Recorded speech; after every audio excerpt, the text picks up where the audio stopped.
good morning class 12.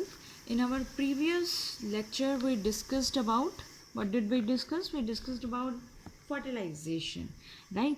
So today's lecture is all about now the changes which happens after fertilization. So those changes which are occurring after fertilization, they in plants, they are known as post, after, right? Post fertilization means in today's lecture, step by step we are going to talk about that what kind of changes are happening in the zygote after the fertilization. So I will request all of you that I'm going to explain it step by step process because it is little bit complicated. We have so many number of things. So keep your notebook, pencils, erasers with you so that you can draw diagrams with me and you can understand the concept properly, right? So let's start with first this diagram. What is this diagram? This is the diagram of ovary. We have drawn already, we discussed it completely. Now let's see that what is happening. First let's draw the zygote, right? Then we will see that what is happening to each and every structure. So as you can see that this is where is your ovules are present. They are present inside the ovary. So here is our ovary and there is our thalamus, right? And here inside the ovary, what we have drawn, I have drawn here this structure. This is our ovule, and inside the ovule what is present? Inside the ovule what is present? Inside the ovule is present our embryo sac. As you can see this pink color structure, this is our embryo sac. So now what is happening here? These synergids, they will start degenerating. So these are here, if you can locate this, see this blue color, if you can see this one where I am touching the pointing out, that is these two, these are the degenerating synergids, and the middle one, larger one, is now after the fusion of male and female nuclei. What is this structure? This structure is our zygote. So you can label it in your diagram.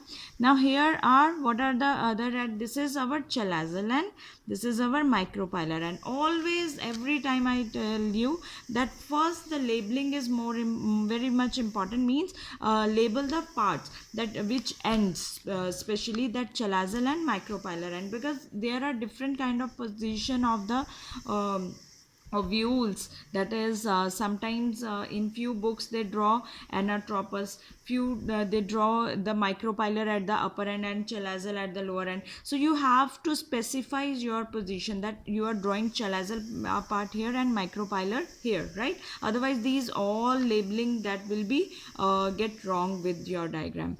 So here these are the degenerating antipodals, and around these where this is embedded, packed, this embryo sac is packed inside the tissue which is completely filled with the tissue, and this tissue is known as the nucellar tissue. When this nucellar tissue, when it is observed, when egg was not fertilized, then we observe this nucellar tissue, right? And what is these two tegments? These are the two integments or bitegments.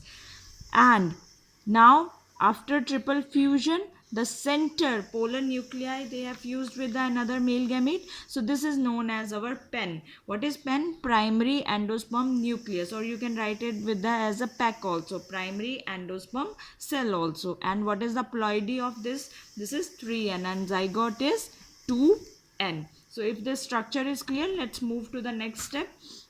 Now this is our ovary. Now we are going to see that what is happening to all these parts when we are going to form the embryo.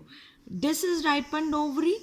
As you can see, this is the ripened ovary. This ripened ovary will change into structure which you eat, that is fruit. So this ripened ovary will change into fruit. Inside the ovary, what is present here? Ovule. So we are making one ovule only. So ovule will change into seed. Ovary will change into fruit. ovule will change into seed. These two integuments, they will make seed cover, seed coat, right? So ovary will change into fruit, ovule change into seed, and two integuments, they will form the seed coat. What will happen to zygote? Zygote, after getting the new nourishment, it will change into embryo. And the last one is our peck.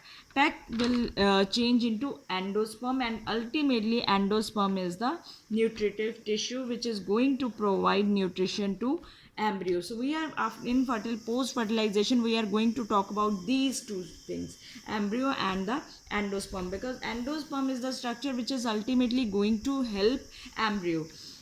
Now what happen in normal cases, in most of the cases, that in these changes, when these all degenerating synergids and antiporals, they are happening, complete nucellar tissue, means that complete nucellar tissue is completely used up in post fertilization. But what happens sometimes in few cases plants, if nucellar tissue remains, if nucellar tissue is not completely used up, it is still there, it still remains, then we say that persistent nucellar, means which is already present, persistent nucellar. Now this nucellar is having seed, so this nucellar is now given the name perispermic seeds. So what are those perispermic seeds? If I ask you that, when nucellar tissue remains still inside the ovule, then it is known as then that seed is known as perispermic seed. So example here is very easy: beetroot, which you call chukandar also, and black pepper, your kali mirchi. So these are the examples of perispermic seeds in which nucellar is present, right? Next, let's talk about now endosperm, because I told you that we are going to talk about embryo and endosperm.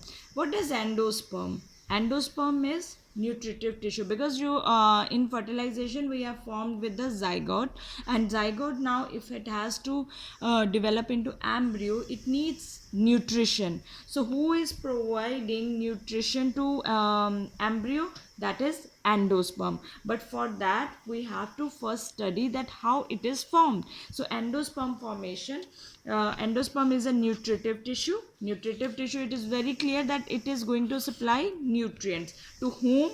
To developing embryo. So it acts as reserve food. So this part, it provide the food basically for the growth of embryo. On the basis of endosperm formation, it is divided mainly into three types. It can be free nuclear endosperm, it can be cellular endosperm, it can be halobial type of endosperm. These three endosperm, they are very interesting, because the example is very easy, so you can correlate that what I am going to now tell you about. Like first, let's talk about free nuclear endosperm. What is the ploidy of endosperm?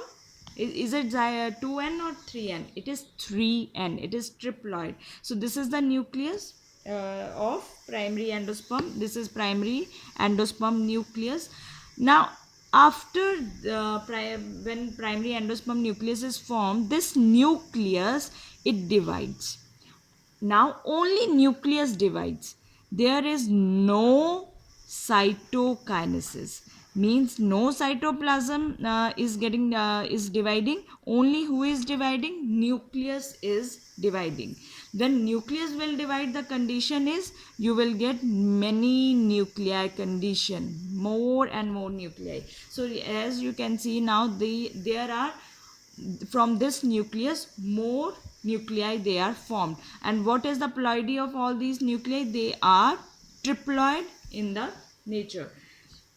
So example is the coconut water. The water we drink, coconut water, which we drink during the which is filled in the coconut, that is endosperm you are taking. And which kind of endosperm you are taking? The coconut water, that is the free nuclear endosperm. So when you can next time drink coconut water, you can easily say that this is, you are drinking free nuclear endosperm. Now let's talk about cellular endosperm. So cellular endosperm, what will happen here? This is our triploid nucleus. This triploid nucleus will undergo now mitotic divisions. Mitotic division means many nuclei will be now from 1 to 2, 2 to 4. So in this way, a complete mass of cell will be formed, right? Mass of cells will be formed, and these all cells, they are triploid. This cellular endosperm is the white edible part of your coconut.